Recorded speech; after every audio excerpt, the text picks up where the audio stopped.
Aunty আসতে তাহলে কালকে কি পড়াবে? ঠিক আছে, যাই বাড়ি গিয়ে মাকে বলবো আজকে আমিও শিবরাত্রি করবো, দেখি মা কি বলে। ও মামা, কালকে তো শিবরাত্রি, সবাই করছে শিবরাত্রি করছে, আমিও করব। কোনো শিবরাত্রি করতে হবে না। তুমিও তো ছোটবেলা করেছিলে, তাহলে আমিও কেন করবো না?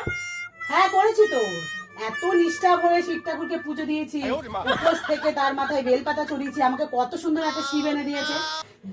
হাসছিস? যেই শিব আমি যাতে মোটা না হয়ে যাই, সেজন্য ঘরে সব বাসন আমাকে মাজায়, ঘর আমাকে মোছায়, খাট আমাকে দিয়ে দেওয়ায়। আর শুনবি, আমি যাতে খালি পেটে না থাকি, যত বাসি পচা পান্তা আমাকেই খেতে হয়।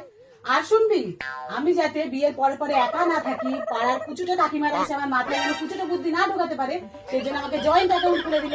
একটা হচ্ছে তোর দাদা, আর একটা হচ্ছে তুই। তোমাকে আর শিবরাত্রি করতে হবে না। ও মামা প্লিজ করি না, প্লিজ। অনেক শিবরাত্রি করেছো, গিয়ে সরস্বতী ঠাকুরের উপোস করো। মাথায় তো গোবরের ঠাসা, কোনো পড়া তো পারো না।